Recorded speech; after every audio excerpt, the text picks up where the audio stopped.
Buongiorno a tutti e benvenuti ad una nuova live di Reni Retro. Buongiorno, sono le 11:08 di questo 27 febbraio 2025, oggi è giovedì, benvenuti a tutti. Io vado avanti sempre con questo format, diciamo che mi sto portando un po' dietro pure per fare un po' di spazio. Diciamo che ne sto buttando tra virgolette relativamente pochi di questi vecchi PC. Questo è un altro PC che faceva parte della mia Room Area Network, un termine che mi sono inventato 2 o 3 live fa, ok? Inteso ad indicare poi una LAN, diciamo di piccole o piccolissime dimensioni, che io avevo in cameretta.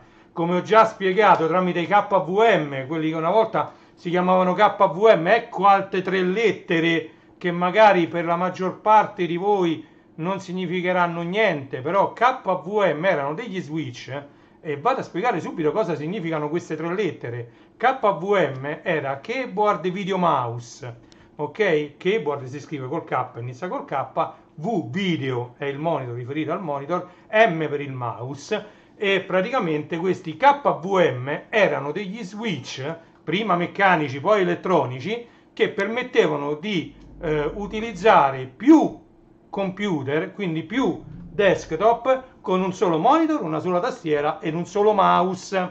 Ok, quindi ecco che io vado a spiegarvi durante queste live delle cose che sembrano ovvie per gli addetti ai lavori, ma che magari per l'utente normale, magari l'ho sempre chiamato switch oppure commutatore, quello ha un nome, che io ne ho, come ho detto, ne avevo addirittura uno per 5 PC con una tastiera, un mouse e una stampante, tutto meccanico. Aveva davanti scritto, lo spazio per scrivere a quali PC si riferiva ogni scatto del commutatore, e lì potevi controllare, addirittura dietro non era neanche USB. Adesso è molto più facile con le prese USB, diciamo, fare questi KVM, ma una volta c'erano una presa PS2, per ogni PC ti davano questi cavi, che erano 3 cavi, uno che andava dallo switch alla presa mouse del server o del PC, uno che andava dallo switch presa tastiera fino alla presa tastiera del PC, e uno che andava, un cavo VGA, che costavano pure parecchio quei cavi, che andava dalla presa VGA dello switch fino alla presa VGA del PC, ok, o del server. E questi erano ovviamente in numero tanto maggiore quante più grande era, diciamo, le periferiche da controllare. E poi c'era il tuo bel monitor che andava attaccato allo switch, all'input, e poi c'era la tua tastiera e il tuo mouse che andavano attaccati allo switch, a input, tastiera e mouse. Quando era tutto PS2 era molto più complicato. Adesso ci sono degli switch addirittura che hanno delle schede video integrate, quindi basta collegarli ai PC direttamente solo con un cavo USB, li attacchi ad ogni singolo PC, poi attacchi la tua bella tastiera, mouse, addirittura il monitor, perché volendo c'è anche l'uscita del monitor. Forse prima ho sbagliato, perché quelle erano entrata di mouse e tastiera e l'uscita del monitor, attenzione alla VGA d'uscita. E in questo caso si poteva attaccare il monitor allo switch, l'USB, tastiera e mouse USB allo switch, e poi con un solo cavo per ogni PC USB bastava quello. Quindi diciamo che anche questi apparecchi semplicissimi, che sono dei KVM, keyboard video mouse, che erano molto utili. Adesso si utilizzano addirittura le macchine virtuali, quindi non è più quasi necessario avere questi switch, però c'è ancora chi li utilizza. Vedete qui c'è un logo che molti conosceranno, questo è il logo Amiga, non lo so perché sta lì questo logo, lo scopriremo se riuscirò a far partire, diciamo, questo PC, non lo so se riuscirò a farlo partire, anche questo è fermo dal 2004, quindi c'è da dirlo, è molto rovinato qui sopra, ma forse con uno straccio, con qualcosa si riesce a pulire qui sopra. Il nome sotto, come avete letto anche in descrizione, è Trider G7, pesa una tonnellata, pesa proprio tanto, e poi in più rispetto a un case normale ha due LED aggiuntivi qui e qui. Questi tipi di case avevano i LED internamente qui e qui, ok? Qui c'è il LED dell'attività hard disk e qui c'è il LED power. Però in questo particolare PC io ne avevo aggiunti altri due, 1 e 2, e l'avevo messi proprio a livello con la scritta, andando poi a intagliare, diciamo, questo che è un altro ingresso da 2 pollici e mezzo, no, 3 pollici e mezzo, scusate. Questo è uno slot 3 pollici e mezzo, 5 un quarto, 5 un quarto, 5 un quarto. Quindi qui ci andava messo un altro drive, invece del drive che tanto è qui sopra, drive sempre a dischetti, ecco il famoso dischetto per farvi vedere quello con scritto HD. Qui c'è sempre il lettore floppy, ce lo siamo portato dietro per tanti anni, tanti anni, lettore floppy, ok? Quindi questo, come vedete, ancora funziona perfettamente. C'è un incavo tutto lavorato qui per andare poi a estrarre il floppy una volta espulso con il pulsante, e quindi diciamo che questa era una particolarità dei due ledini. Un'altra particolarità è questo diciamo lettore, questo sì, è un DVD-ROM e CD-ROM della Pioneer. La Pioneer si era inventata questo tipo di lettori che si chiamava slot in.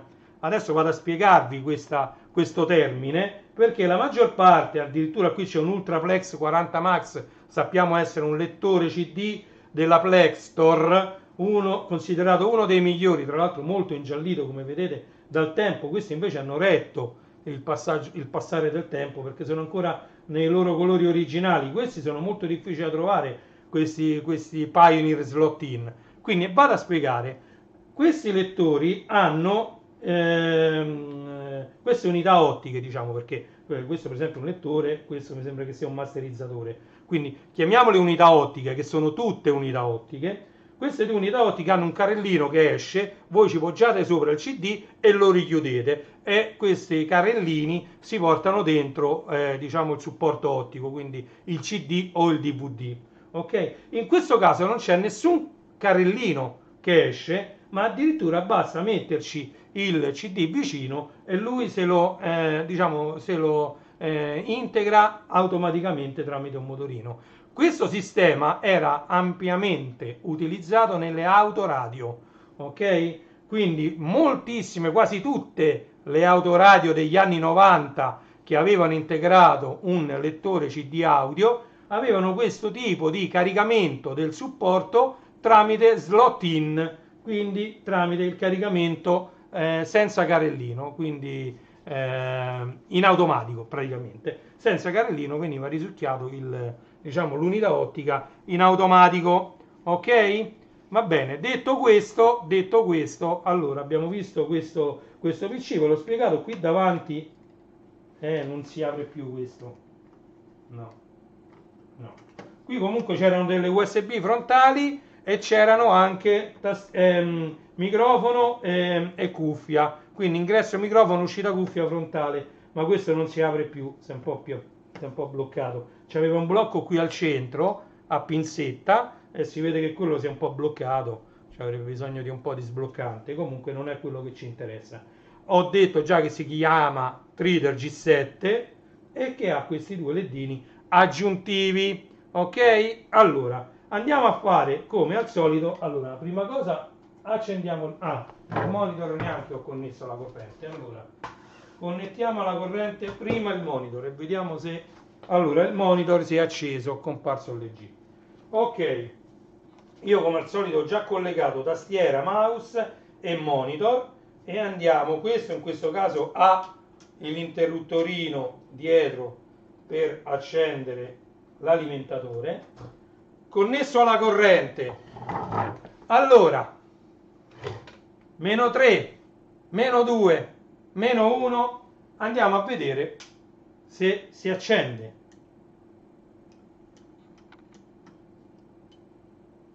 Niente,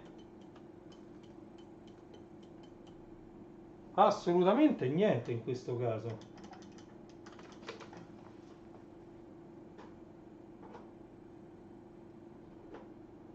No, in questo caso mi sa che è l'alimentatore che non va, in questo caso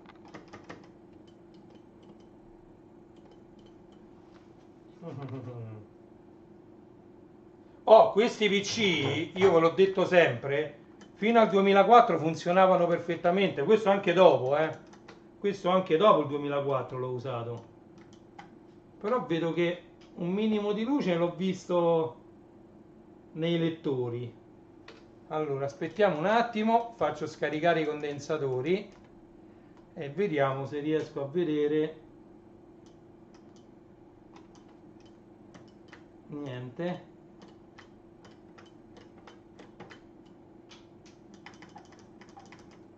Ma questo lo vorrei riparare, proprio forse per la presenza. C'è un disco removibile con scritto Amiga, c'è un Ultraplex 40 Max che sarà sicuramente SCSI, poi c'è questo CD slot in e questo che è sempre un Pioneer DVD, quindi diciamo che mi piacerebbe veramente tanto recuperarlo e non buttarlo. Allora qui innanzitutto, pure oggi mi sono scordato i cacciaviti, però siamo fortunati che c'è una di queste viti che erano prettamente per modding, vedete che si svidano a mano.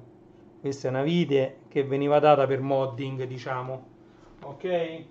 Allora io vado a levare questo sportello, non si leva, manco per niente. Beati a voi. Allora, necessitano i cacciaviti.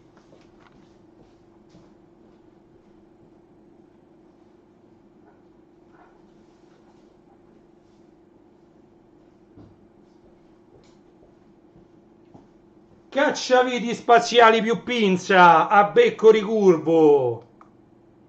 Cacciaviti spaziali, cacciaviti spaziali. Allora, perché i cacciaviti spaziali? Perché così posso fare leva e vedere senza l'altra vite non c'è. Oh, mamma mia, pure qua la roba che c'è. Pure qui c'è una bellissima. Io ero fissato con le schede SCSI, Io ero fissato con lo SCSI, non c'è niente da fare. Oh, l'alimentatore è pure bello perché è tutto ricoperto da una maglia. Allora, fatemi vedere se. No, non dà proprio segni di vita. Oh, questo dovrebbe essere un Pentium 4 perché ha anche l'alimentazione aggiuntiva per il processore, i famosi 4 cavi, 2 gialli e 2 neri. Ok? Quindi per alimentare questo PC serve un alimentatore con il cavetto quadrato aggiuntivo. Ok, anche la scheda video è una bella scheda video AGP, sempre AGP, però qua c'è una bella ventola che sarà sicuramente con i LED questa, non lo so, ma è trasparente, essendo trasparente immagino che sia con i LED. Poi ci sono 1, 2, 3 hard disk, 4 con il removibile. Ok, mamma mia. Poi c'è sopra l'Ultraplex SCSI e poi gli altri sono tutti quanti IDE, i due lettori sono IDE, i due Pioneer. Ok? Quindi gli hard disk a quanto vedo sono tutti IDE.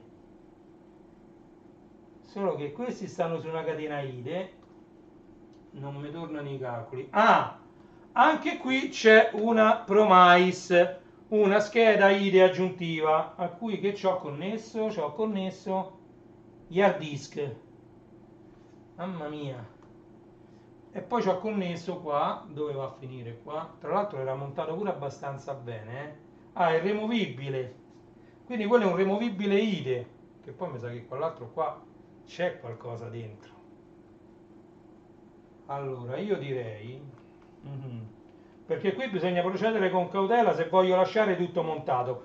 Allora, qui dentro a questo PC, siccome pesa 1 tonnellata, non saprei, massima, non ve lo faccio vedere perché poi alla fine lo scopo di queste live è pure farvi vedere, cioè il livello dei miei PC, cioè come era, perché sennò poi uno magari non ci crede. Gig sistema Win98 e Windows XP, figurate, c'era sia Windows 98 che Windows XP installato qui sopra. Allora, aspettate che devo stare pure attento a non rovinare assolutamente il tavolo. Allora, guardate, questo è Trader G7, vedete tutti gli hard disk e tutte le schede che ci sono. Andiamole a vedere di dietro, vedete la SCSI, la scheda video, ok, se non mi devo uscire in ernia, ok, ve lo rimetto così, tanto così vedete tutto. Allora io direi, innanzitutto proviamo a diminuire il carico sull'alimentatore andando a staccare qualche Molex e andiamo pure a liberare queste piattine, ok? Perché in questo caso secondo me potrebbe essere, allora queste stanno tutte connesse qua, quindi qua vado a levare anche questo, io li stacco tutti, vabbè questi sono staccati, vabbè i lettori no, mamma mia quanti sdoppiatori Molex andavo a utilizzare io, qui è pieno di sdoppiatori Molex e tutto veniva alimentato da questo alimentatore Power Supply. E poi dopo se lo smontiamo lo vediamo da quanto mi pare che è 500 watt. Allora non ci vado ad attaccare neanche il monitor e voglio vedere se fa qualcosa. No. Allora i condensatori, da quello che vedo, stanno tutti bene, quindi secondo me qui è più un problema di alimentatore. Allora, per provare se è un problema di alimentatore, la prima cosa che purtroppo devo levare è sta piattina SCSI, che per quanto spettacolare, questa piattina SCSI, vedete il terminatore SCSI? Poi dopo lo vediamo, Allora così l'ho staccato, allora questo va attaccato lì, quindi io sapete che faccio, mi devo liberare un po' pure dei Molex, perché andiamo per esclusione, andiamo a vedere prima se è l'alimentatore, perché se è l'alimentatore noi lo cambiamo e poi ci andiamo a vedere pure i sistemi operativi che ci stanno dentro. Allora, e per adesso sto levando pure tutti i fermacavi, vedete tutti i sdoppiatori Molex, guardate, questi sono tutti sdoppiatori Molex, da un Molex a 2, da un Molex a 2, vedete? Non li avevo mai messi in cascata, sempre sul Molex primario. Guardate, qua ce n'è un altro, addirittura guardate com'è corto. Qui c'è il maschio e qui ci sono le due femmine Molex. Per attaccare tante periferiche servivano questo tipo di sdoppiatori. Allora, no, io non voglio staccare niente altro. Allora, andiamo a staccare. Ho staccato la presa principale dell'alimentatore, che è quella piccola, e poi quella secondaria per il Pentium 4. Allora, se fosse l'alimentatore, vediamo se si regge tutto, stacchiamo pure il floppy, va, tanto i Molex sono tutti uguali, quindi ok, mettiamo tutto così. Questo già l'ho provato, è molto buono come alimentatore, c'ha i cavi abbastanza lunghi, non solo, ma c'è anche questo che è il cavo per il Pentium 4. Quindi andiamo e ci connettiamo. Allora, sì, questo va così come lo stavo mettendo. Uno, e poi ci attacchiamo questo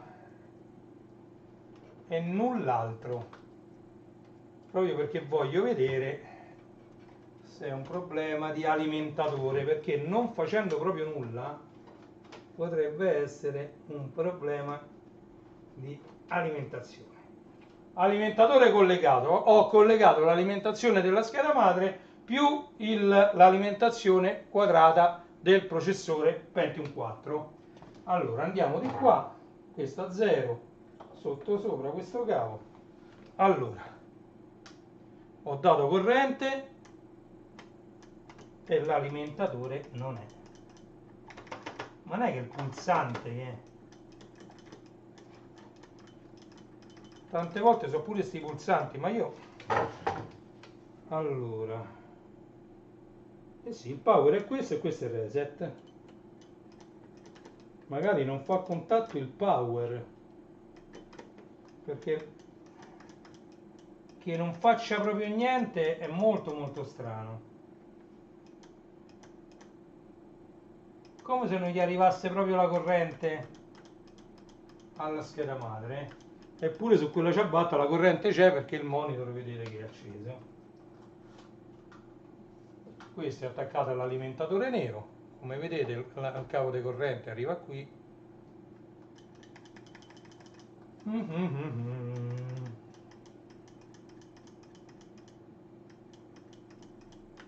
E no,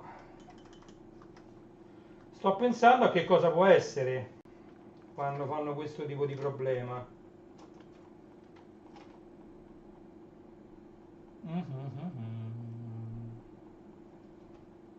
Allora, quando fanno questo tipo di problema, ma perché non può essere pure il pulsante? Eppure il pulsante mi sembra che pulsa il pulsante. Qui è acceso l'alimentatore, l'alimentazione aggiuntiva per Pentium 4 l'ho messa, l'alimentazione sua della scheda madre l'ho messa, e però zero carbonella. E io non vorrei smontare nulla da qui. Quindi facciamo una cosa. Allora, una cosa che posso fare, attenzione, vedete qua lo sportello si è aperto e qui ci sono le due USB come vi ho detto e i due, diciamo, uscita cassa, entrata microfono. Allora andiamo, visto che non è l'alimentatore, noi possiamo ritogliere questo per evitare di fare un sacco di danni, che magari mi casca per terra qualcosa. Allora, non fa né beep né niente.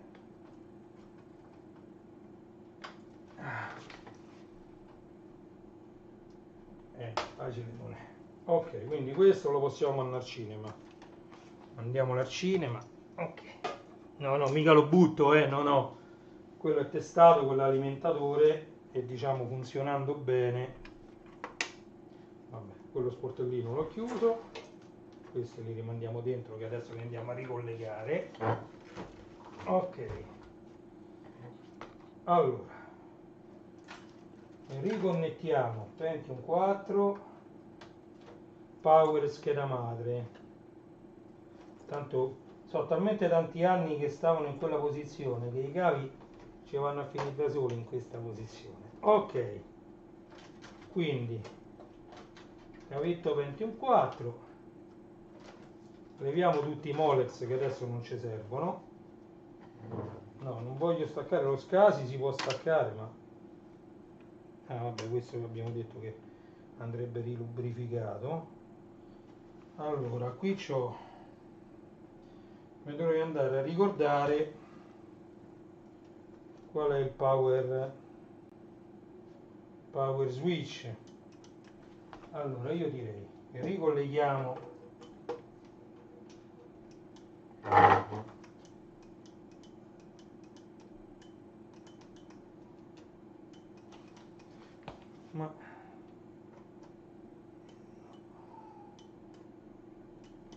allora, adesso si è accesa una lucetta verde. Ok, già che è accesa una lucetta verde, adesso possiamo andare a fare delle prove. Allora, questa già c'è una memoria DDR si vede perché c'ha un solo spacco quasi al centro, e andiamo a vedere se sono le RAM che hanno dei problemi. Allora, tolte le RAM, andiamo ad accendere e andiamo a vedere che succede. Niente, il ledino non si riaccende più un'altra volta. Adesso si è riacceso, però vedo che non fa nulla, anche se il LED è verde. Allora, andiamoci a vedere già da quant'è questa RAM. Allora, non riusciamo a leggerlo. Eccolo. 512 mega DDR400. Le prime DIMM venivano chiamate DDR400. Poi cominciarono con DDR2, DDR3, DDR4, DDR5, però quindi questa è 512 mega. Allora, quindi trovato che si accende il ledino, che volevo fare? Altra prova. La scheda video sembra funzionare, mi sembra così ad occhio una ATI la scheda video. Allora, visto che i condensatori stanno bene, allora io volevo provare una cosa. Allora,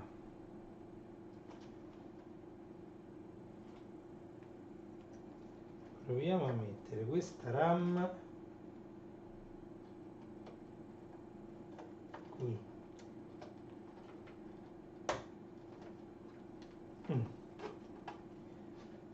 L'ho messa correttamente. Perfetto. Accendere. Niente.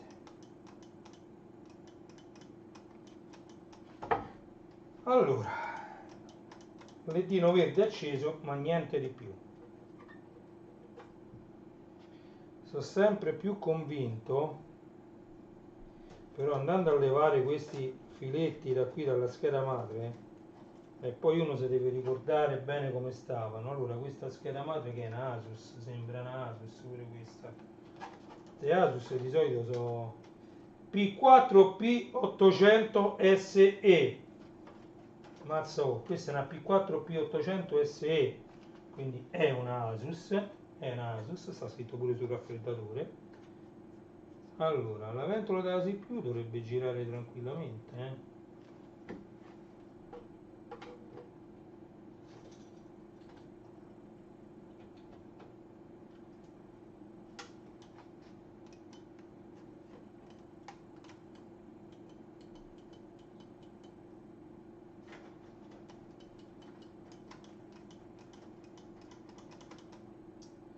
Qui ci manca il contatto, secondo me, proprio del power.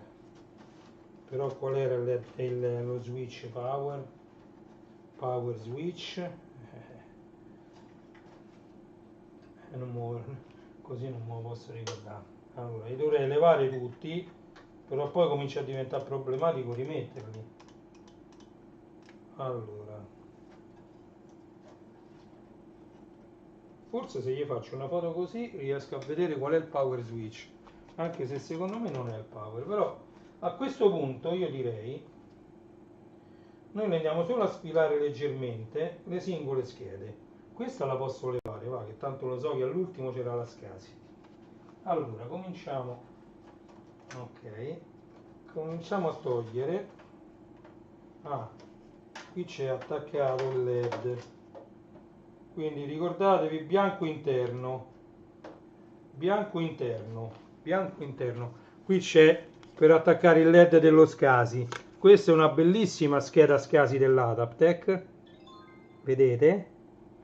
Adesso vi rimetto a fuoco tutto, vedete? Questa è una Adaptec, ok, bianco interno, Questa è l'uscita, vedete, posteriore, a cui si poteva attaccare una torre di masterizzatori, quello che vogliamo. Questa è la piattina SCSI, all'ultimo c'è il terminatore. Internal SCSI Extension, 90 ohm il terminatore, ok? Buongiorno Willy, benvenuto, benvenuto Willy. Allora, quindi la SCSI l'abbiamo levata. e poi semmai la rimettiamo. Allora 0, vediamo se è colpa dello SCSI. No, non è colpa dello SCSI. Allora io mi prendo un bel foglio di carta, mi serve un foglio di carta da buttare, eccolo, trovato. Su questo foglio di carta ci vado a scrivere l'ordine di come stavano, quindi sotto la SCSI, poi più sopra c'è la Promise IDE Controller, cioè i controller IDE aggiuntivi rispetto a quelli già presenti su scheda madre. Ma questa io la levo così e l'appoggio un po' così senza andare a staccare nulla, la appoggiamo così. Ok, IDE 1, IDE 2, questa è una Promise Technology. Questa addirittura è meglio di quell'altra perché questa è Fast Track 100, quell'altra era Ultra 66. Ok? Lo stesso non riusciamo ad accendere nulla. Ok? Perfetto. Andiamo a vedere se tante volte la scheda video, così vediamo pure che scheda video c'è. La scheda video non si può sbagliare.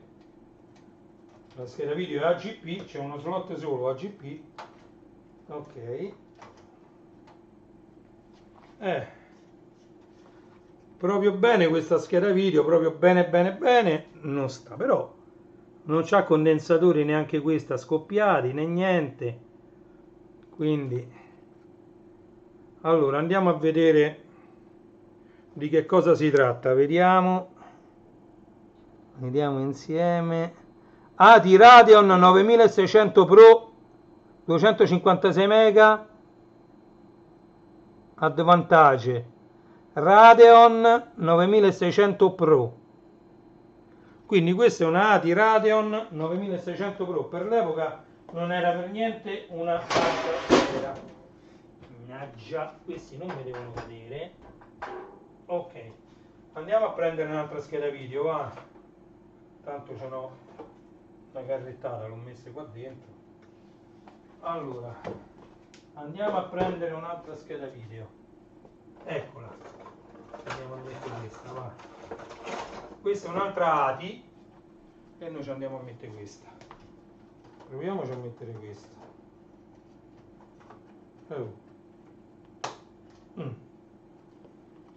Ci ho messo questa scheda video. Ok.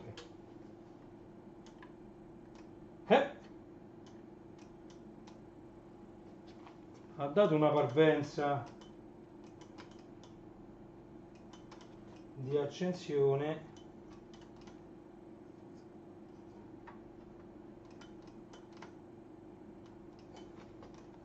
ma poi niente, quindi questa è a dimostrazione che il pulsante funziona.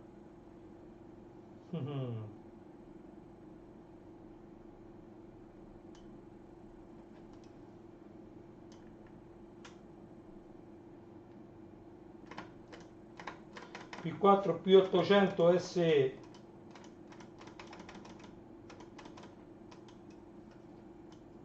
Tanto ne veniamo a capo, sa? Quindi, perché sennò è un peccato buttarli tutti sti PC. Anche perché io sono convinto che queste schede sono eterne. Allora andiamo a fare un'altra prova, che è quella di togliere la batteria tampone. Che ci siamo arrivati, poi leva questo, leva quello, siamo arrivati anche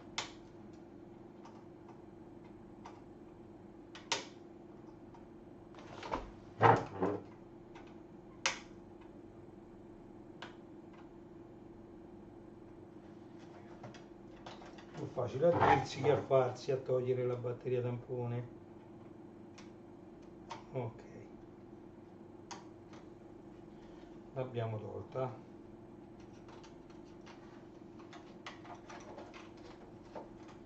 Non è magnetica la batteria, ok. Abbiamo tolto la batteria tampone.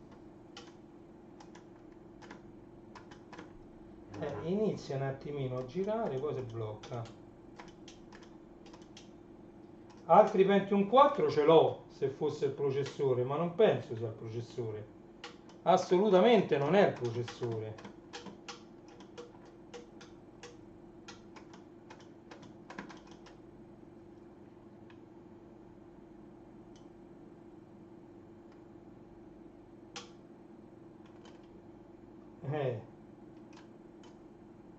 Ci prova a girare se blocca come quell'altra scheda, ma non è il processore. Allora, però se fosse la RAM inizierebbe a girare e farebbe i beep.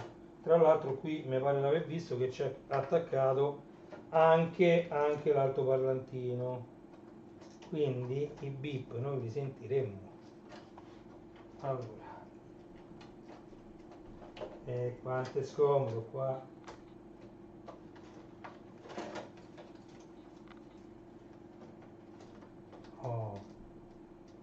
Ho messo la RAM in un altro slot, vediamo un po'.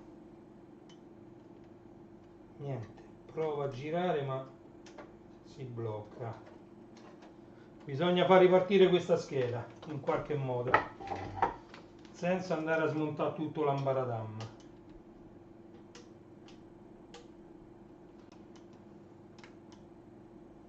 Allora, questa scheda non ha la scheda video on board, c'ha lo SPDIF audio, c'ha una bella scheda audio devo dire, perché c'è anche lo SPDIF che è l'uscita digitale coassiale, quindi c'ha una bella scheda audio, però non c'ha la scheda video on board, questa scheda madre. Allora spegniamo, andiamo a premere la levetta bianca per riuscire a togliere la VGA qua alla scheda video.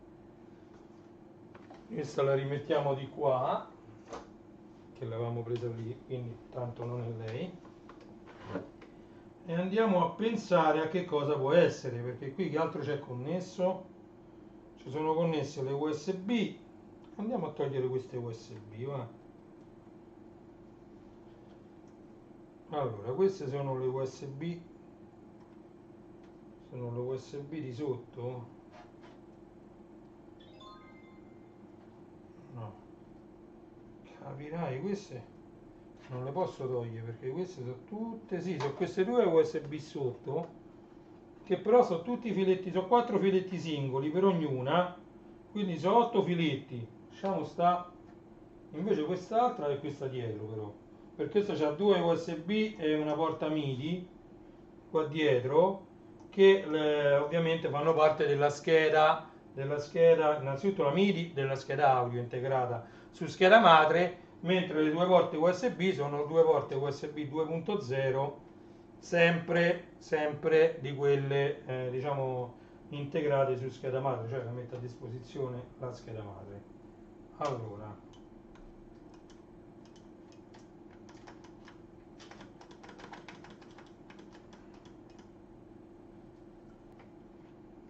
come se non venisse caricato il BIOS, non lo so, però quantomeno dovrebbe accendersi. Si accende solo un LED verde. Queste schede madri c'erano sempre un LED verde che si accendeva. Io premo pure il reset, mi vedete, perché io in alcuni casi utilizzavo il reset come power per vari motivi. Questo qua non lo attaccavo proprio, il pulsantone, ok? Pure per, diciamo, se veniva qualcuno e mi premeva il power per sbaglio, diceva accendimi il PC. Siccome erano diversi PC per terra, io spesso e volentieri il tasto questo grande del power non lo collegavo e poi gli dicevo guarda che quelli si accendono tramite il tastino più piccolo reset e così magari non mi spegnevano uno dei PC, non utilizzavo la configurazione di Windows sui tasti, utilizzavo più una cosa hardware, attaccavo all'accensione quello piccolo e quello grande non lo attaccavo per niente.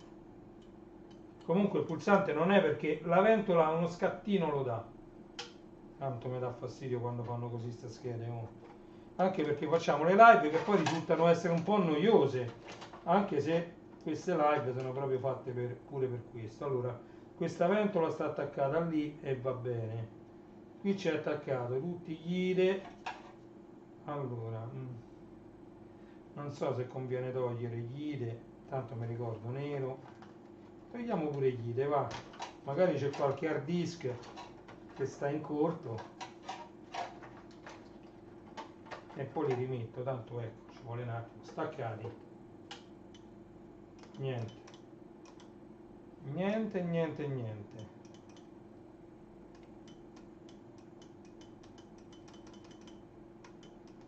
No, questo era uno spettacolo dei PC. È più bello ancora di quello che abbiamo visto l'altro ieri. Questo c'aveva questi due ledini, che è un lavoro che avevo fatto tanto bene per mettere questi due ledini. Uno era attaccato alla Promise e l'altro alla Scasi, LED frontali. Poi c'era una bella scheda audio. Qui ci ho fatto tante cose con questa scheda audio, me lo ricordo. Mannaggia, oh. E non si spiega qua perché senza RAM dovrebbe accendersi quantomeno.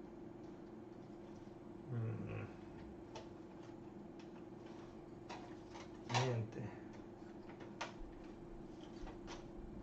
Sto riattaccando i connettori IDE, tanto loro non erano. Guarda, una complessità, poi qui ero un po' più giovane, quando assemblavo questi PC messi così. Proviamo a rimetterci la scheda video. No, la ventolina dovrebbe girare correttamente questa scheda video. Tra l'altro abbiamo visto che pure questa è una ATI. Non erano male le schede video ATI, per quanto poi hanno perso la corsa. Cioè, bene o male è stata assorbita la ATI, non è che è fallita, diciamo. È stata assorbita dall'AMD. Ok.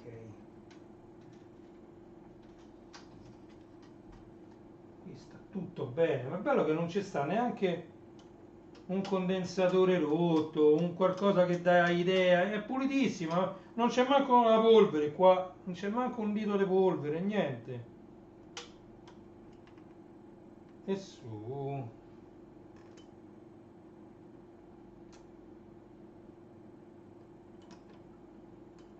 Che peccato, ragazzi.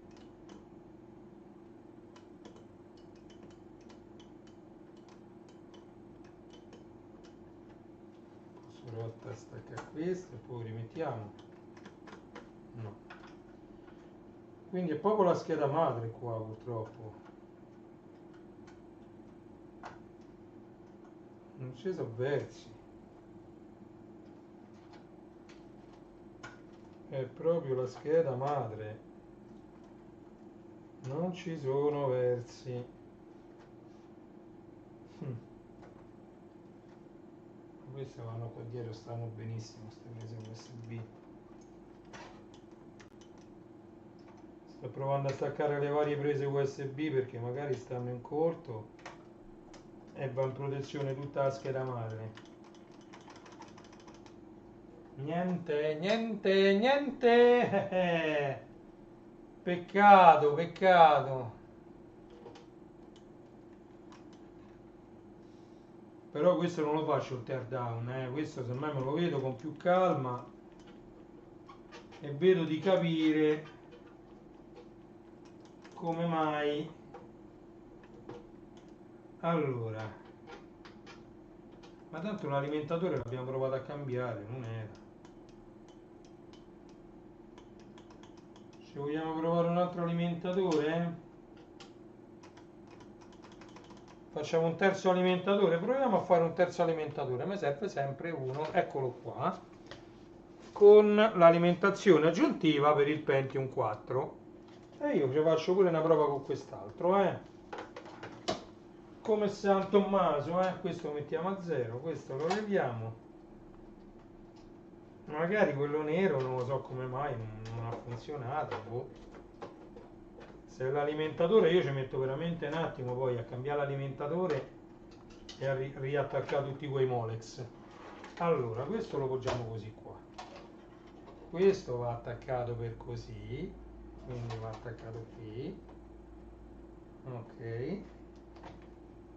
Ok, e poi ci va attaccata l'alimentazione per Pentium 4. Eccola qui, l'alimentazione per il processore. Questa è quella dell'alimentatore vecchio, ma andiamo qui sopra. così non ci dà fastidio. Questa che è l'alimentatore nuovo, la andiamo a attaccare qua, questo lo attacchiamo qua,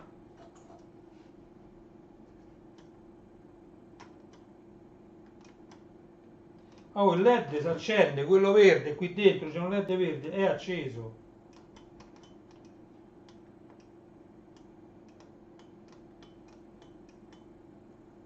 Non c'è puzza di bruciato, non c'è puzza di muffa, non c'è niente.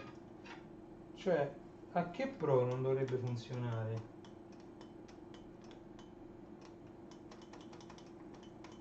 Allora, andiamo a staccare.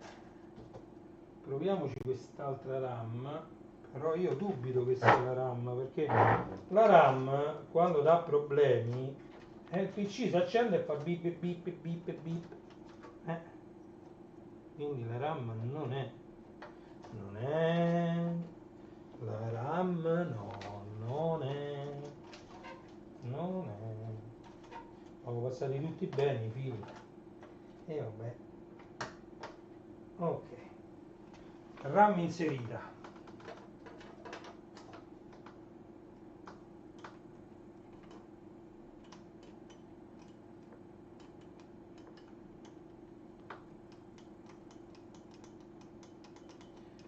E vabbè, non ci possiamo fare nulla.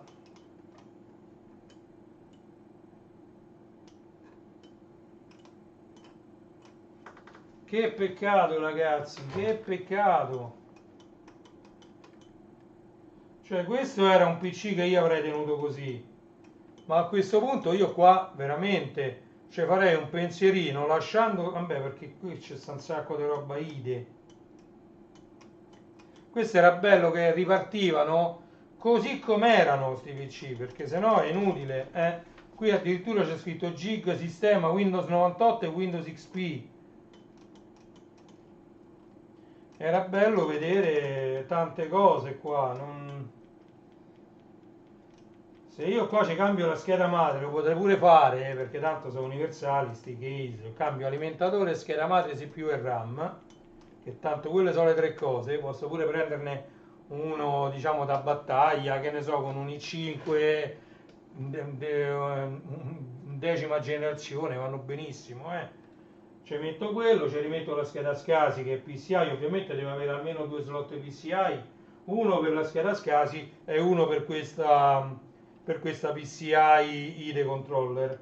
E così io ci avrei le quattro periferiche IDE ancora utilizzabili grazie a questo controller aggiuntivo, perché le schede madri più nuove, oddio, quelle di decima generazione forse hanno ancora un controller IDE a bordo, quindi magari ci sta già a bordo, però nel caso che non ci fosse non c'è problema, perché con questa scheda aggiuntiva che è una ATA 100 io potrei controllare tranquillamente gli hard disk IDE che stanno qua dentro. Lettore masterizzatore frega poco. Nel caso ce lascio quello SCSI, basta così. Però ovviamente no, non è la stessa cosa, cioè non vale la pena, non vale la pena, ecco, questo volevo dire, non vale la pena. Io sto facendo una cosa, sto facendo scorrere la corrente nella scheda madre, perché hai mai visto che facendoci scorrere la corrente poi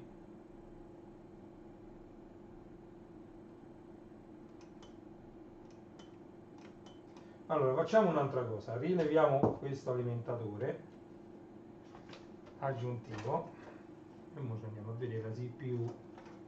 Oh, è rimasta solo lei. Ok, alimentatore aggiuntivo tolto e ci andiamo a smontare la CPU. Allora, questa era pure abbastanza facile da smontare, e anche da rimontare.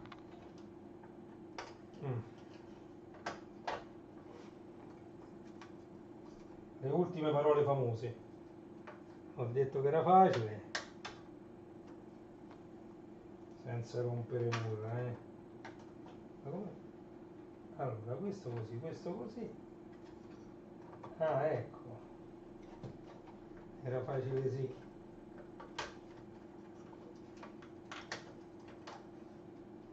Allora, questo è il raffreddatore, il dissipatore, e questa è la CPU. Pentium 4, che io ce n'ho pure altri, andiamo a vedere un attimo, ci prendiamo un altro Pentium 4, no qua non ce l'ho, sì ce l'ho, ce lo dovrei avere qua un Pentium 4, andiamo a vedere. Allora ci cambiamo la CPU, eccolo, un altro Pentium 4 uguale. Allora,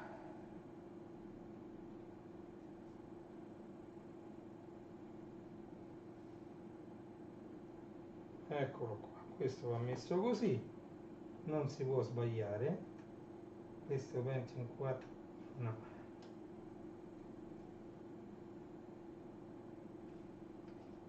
no, questo non è un Pentium 4, questo è un Pentium 4, sì, questo è un Pentium 4.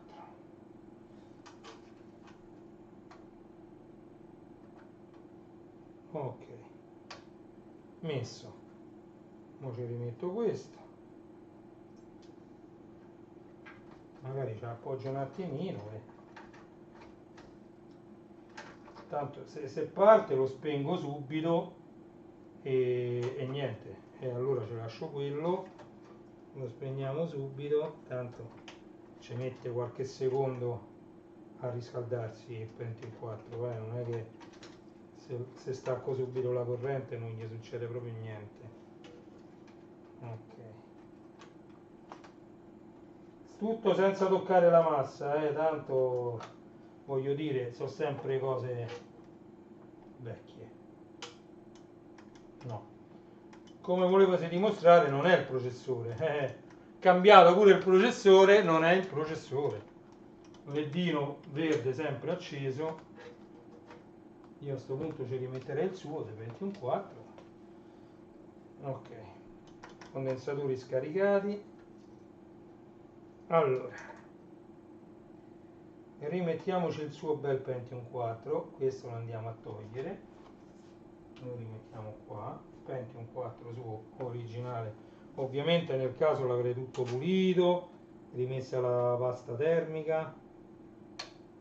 Ok, gli abbiamo rimesso il suo bel Pentium 4.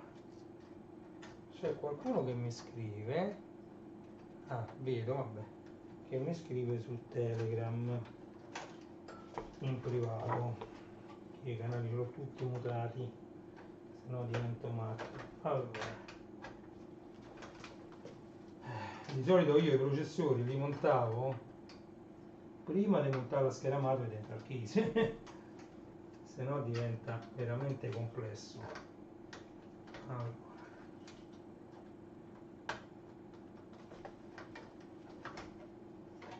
soprattutto questi qua di raffreddatori che erano un po' un casino. Allora, di qua è andato, di qua è andato.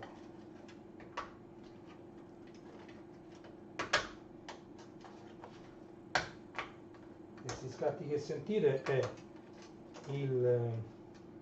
la letta di raffreddamento che si incastra correttamente nei supporti.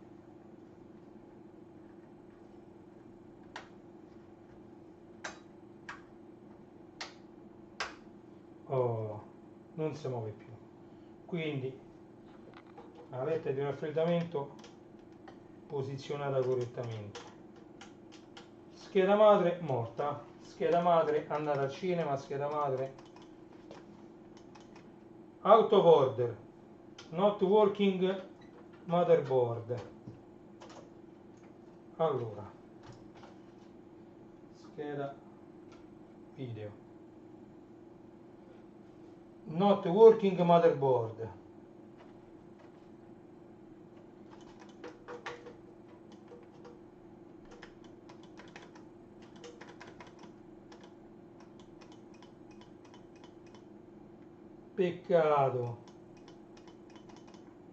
Peccato, anche oggi non abbiamo dovuto vedere dal punto di vista software cosa c'era qui dentro.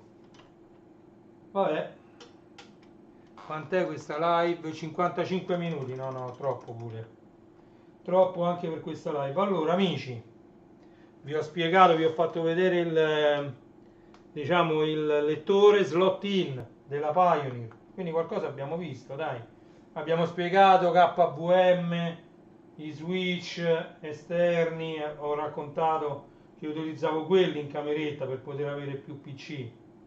Vi ho detto che questo si chiama Driver G7. Non sappiamo perché qui c'è scritto Amiga, cioè questo non l'abbiamo capito, non si sa perché c'è scritto Amiga. E niente, la scheda madre è una bellissima Asus P4 P800 SE. Abbiamo smontato tutte le schede, tra cui questa è un'altra Promise, qui c'è il loghetto della Promise, e questa è una Fast Track 100, ok? Diversa da quella che abbiamo visto nell'altro PC, molto simile, dove c'era una Promise però Ultra 66. Questa è 100. Poi abbiamo visto questa che è, trattasi di una ATI, scheda video ATI con ventola attiva, raffreddamento attivo, ok? E poi abbiamo visto questa bellissima scheda SCSI, che tra l'altro andiamo a vedere anche che modello è. Allora facciamogli mettere a fuoco, ecco, una volta che ha messo a fuoco, se andiamo a leggere Adaptec, capirai, questa è una AHA 2940 W e 2940 Ultra W. Allora, questo significa che è una 2940 con connettore W, sta per wide, e poi col connettore ultra wide. Questo è il connettore wide e questo è il connettore ultra wide SCSI. Quindi questa è una Adaptec. Tra l'altro la 2940 è il top delle schede SCSI Adaptec, 2940 con connettore sia wide che ultra wide, ledino rosso a cui io avevo connesso anche un led esterno che andava a finire qui davanti, vedete? Quindi quello rosso era per lo SCSI e quello verde era per la Promise, per l'IDE, e qui poi vi ho fatto vedere che la catena SCSI doveva sempre essere terminata col terminatore, in questo caso 90 ohm, un terminatore su resistenza, ok?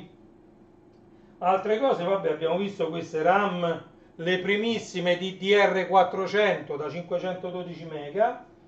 Poi che altro vi ho spiegato? Niente, perché gli hard disk qui sono tutti hard disk IDE normali, sono hard disk da 20 giga, da 30 giga, niente di che, niente da dire. La scheda madre, questa bellissima Asus P4 P800 SE, ha ben 5 slot PCI e poi c'ha lo slot AGP. On board abbiamo detto c'ha un'ottima scheda audio con anche l'uscita digitale coassiale, e poi c'ha una seriale e una parallela. C'ha 4 USB posteriori, una presa LAN integrata su scheda madre, e poi c'ha PS2 mouse e PS2 tastiera separati. Poi ovviamente dentro la scheda c'è il controller per il floppy, 2 controller IDE on board sulla scheda madre, 4 slot per le RAM, tutte quante DDR400, e poi c'ha diciamo dei contatti per ulteriori 4 porte USB, di cui 2 le abbiamo messe posteriori insieme alla porta MIDI barra joystick, e 2 sono queste frontali che vi ho fatto vedere qui per mettere eventuali pennette ed eventuali cose che andavano attaccate frontalmente e quindi più facilmente removibili, ok? Altro non so che farvi vedere, vi ho fatto vedere che io avevo modificato il case con questi 2 led aggiuntivi, non funziona un tubo, peccato. Io mi ci dedicherò senz'altro a vedere per quale motivo questa scheda madre non parte senza smontarla. Se poi devo arrivare a smontarla, allora faccio una live molto veloce in cui ci dedichiamo a smontare tutti gli hard disk, tutte queste, però non penso che lo smonto questo, attenzione, questo lo farò rifunzionare, e se lo faccio rifunzionare faccio un'altra live in cui andremo a vedere come funzionava il software che doveva controllare tutte queste schede, che poi tutte queste schede, insomma, vabbè, c'era una SCSI aggiuntiva, una IDE aggiuntiva, la scheda video c'è già, quindi diciamo che era sempre super pompato pure questo di PC, ma come numero hard disk, come faccio sempre io esagero sul numero degli hard disk, e poi perché c'era diciamo una Scasi e io ero fissato con lo Scasi, ok? Allora in chiusura di live vi ringrazio innanzitutto di avermi visto, sia chi mi ha visto in live e sia chi mi vedrà in differita, ok? E questo era d'obbligo.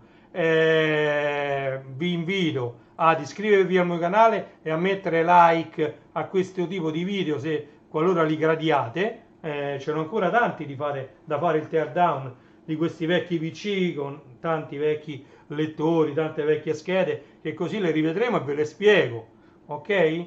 Iscrivetevi al canale qualora lo ritenete opportuno e andate a visitare i miei siti, il principale dei quali è proprio www.classe74.it. Detto questo, a Reni Retro non resta che salutarvi e darvi appuntamento alla prossima live. Non so quando sarà, so solo che sarà una live sfogliamo insieme. Abbiamo tante riviste da sfogliare, partirò da una qualsiasi di queste riviste e cominceremo adesso a fare lo sfogliamo insieme quotidiano. Ogni giorno farò uno sfogliamo insieme perché qui mi si è accumulata una torre di riviste che non finisce mai, quindi bisogna fare lo sfogliamo insieme. Quindi a meno che non riesca a far funzionare questo PC e allora faremo una live per vedere il software Windows 98, Windows XP, proveremo a partire da CD, magari vedremo se riusciremo pure a partire da un CD Scasi per vedere, perché questo è uno Scasi, quindi se riesco a farlo partire ci viene una bella live, ok? In chiusura io vi saluto, sono le ore 12:09 di questo giovedì 27 febbraio 2025. Grazie a tutti di essere stati con me e vi do appuntamento alla prossima live. Grazie, un saluto da Reni Retro. Ciao ciao!